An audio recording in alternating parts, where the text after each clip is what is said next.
We need to talk about the attempted assassination of Donald John Trump, because a growing number of people on the left and right are starting to descend into conspiracy theories. People are trying to understand what happened. It does not make sense how something like this could happen, and so they're descending to conspiracy. On the left, they have concluded that Donald Trump was actually hit with glass from a shattered teleprompter and was not actually shot. Reid Hoffman of LinkedIn fame, his handler, his money political strategist guy, sent out an email to reporters to tell them he believes it's a false flag operation, that Donald Trump orchestrated it himself. Yeah, the left says Donald Trump didn't really get shot, or if he did get shot, he orchestrated it so that he wouldn't get killed but could use it to advance himself politically. On the right, people have decided that the Secret Service was in on it. This was a plot by the government of the United States to kill Donald John Trump. The Secret Service turned a blind eye. They were in on it. They were complicit. Maybe it was one of their own. How could a 20-year-old get up on that roof without the Secret Service stopping them? There are questions, but we're starting to get answers. The reason good people settle on conspiracy is because they sleep better at night thinking bad people are in charge than that idiots are in charge. Good people can sleep better at night knowing that evil is afoot with a plan than knowing that it is gross incompetence in the works. People want a plan. People want a pattern. They want some thought to it. And so they try to rationalize what happened when it doesn't make sense and decide that there's a conspiracy theory. It had to be the government trying to kill Donald Trump, or it had to be Donald Trump trying to get himself shot. It couldn't just be that there was a massive screw up of government officials and miscommunication and rank incompetence. And yet that's what we're dealing with here. In fact, there are going to be some of you who want to call or email me and say, no, there had to be something. Did you hear about X, Y, and Z? Oh, I've heard about it all. It's all incompetence. It turns out, according to an interview pushed out by the Daily Mail, the reason a Secret Service agent was not on top of that roof was because it was sloped, and it was a danger to Secret Service agents to be on the sloped roof. So instead, they parked themselves on the ground. Local law enforcement had seen the kid earlier.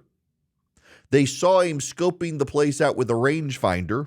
The local law enforcement passed it on to the Secret Service and assumed the Secret Service would take care of him. The Secret Service assumed that by virtue of the local police passing it on to the Secret Service, it meant the local police were taking care of it. The Secret Service, because they didn't want to be on a sloped roof for the safety of the people who were supposed to jump in front of bullets, decided the local police could take the roof, and the local police did take the roof and decided it was too hot, so they got down. We're not dealing with the best and brightest. We're dealing with the people who needed a job. In the crisis of the 3rd century, the Roman Empire could continue on in perpetuity for quite a while because the bureaucrats were competent and put the glory of Rome ahead of all else.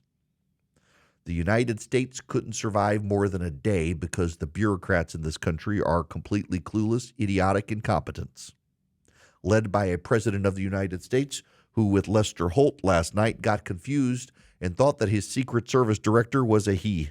Is it acceptable that you have still not heard, at least publicly, from the Secret Service director? Oh, I've heard from her. But have you heard from her publicly? Publicly. I've sat down in a situation room downstairs with the Secret Service, the FBI, the national security agencies, the Homeland Security, all the major elements. Notice how Lester Holt covered for him. He said him. Lester Holt said her. Didn't correct him, didn't ask, do you know who your director of the Secret Service is? Director of the Secret Service actually says the buck stops with her, but she's not going to go anywhere. We sat down with Director Kim Cheadle today for an exclusive interview. What was your reaction when you saw the events unfold on Saturday?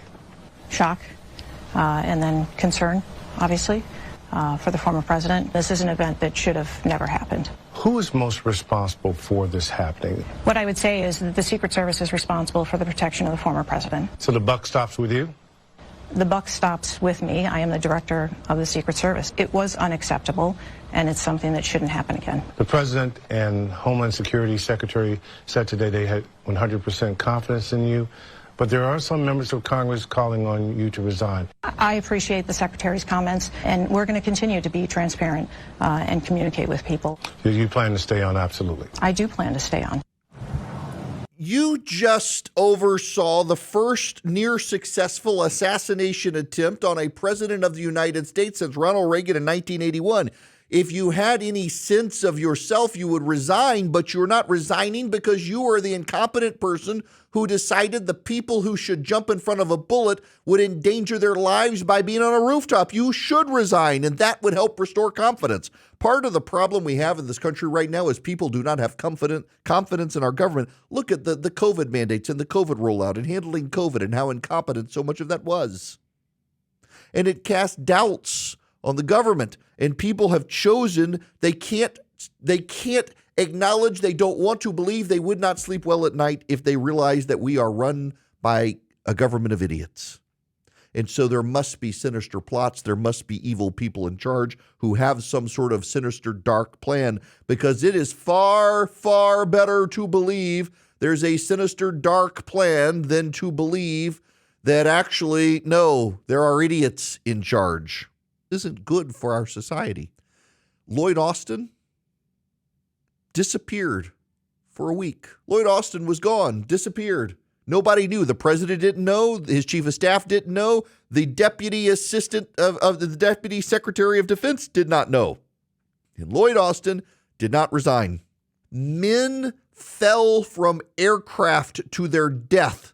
The evacuation of Afghanistan was so botched, 13 soldiers died. People trying to flee, climbing into the wheel compartments of planes, falling out to their deaths, dying. Joe Biden fired no one for the disastrous, botched withdrawal from Afghanistan that left behind American military equipment that wound up in the hands of Hamas to fight Israel. No one was fired. The border is overrun with illegal aliens. No one has been fired. The National Security Advisor to the President of the United States, Jake Sullivan, had the security perimeter at his home breached. Someone was able to get very close to the National Security Advisor to the President of the United States, and no one was fired. Donald Trump was grazed by a bullet fired by a 20-year-old who 30 minutes before local police had seen. They thought the Secret Service was taking care of it. The Secret Service thought they were taking care of it. The Secret Service wasn't up on the roof. They thought the local police were on the roof. The local police weren't on the roof because it was too hot. We're not surrounded by the best and brightest. There is no conspiracy theory here. There is only staggering incompetence. And when the President of the United States and those under him refuse to fire people in charge, there's no incentive to get competent, because incompetence is rewarded. Incompetence is given a pass, and incompetence is praised. For the Secretary of Homeland Security and the President to say they stand by the director of the Secret Service who was picked by Jill Biden because she wanted a woman in the position, apparently. Forget the qualifications. No one has any incentive to get better. So what the American people do is they tell themselves stories so that they can avoid dealing with the reality. The story being that there's a sinister plot to kill Donald Trump, or that Donald Trump did this to himself, because they would rather sleep well at night thinking that someone had a plan. It may be a sinister plan, it may be a dark plan, it may be an evil plan, but there was a plan. And if there was a plan, there was planning. And if there was planning, there was purpose. And if there was purpose, there was cunning. And if there was cunning, there was some level of competence. Far easier to sleep at night thinking that than to go to bed at night and curl up in the fetal position and realize there are no hands on the steering wheel. The president is in depends. And the idiots are running the show. And our enemies are crossing our border at night, avoiding our security, laying in wait, and relishing the fact that there is no competence, there is only staggering incompetence. and they will strike because of it. It's that obvious to see. There was no conspiracy theory. There was no plot to kill Donald Trump. There was no desire by the Secret Service to let the guy take the shot. There was incompetence, and it nearly got a president killed. And that should concern us all. Not only are we not sending our best and brightest, the government is not hiring the best and brightest, and they've put an incompetent chief in charge who says the buck stops with her, and yet she refused to resign after the first assassination attempt on a presidential candidate since Ronald Reagan was nearly shot in 1981. If there will be no consequences for that, there will be no consequences for anything. Failure will be rewarded, and that's the problem.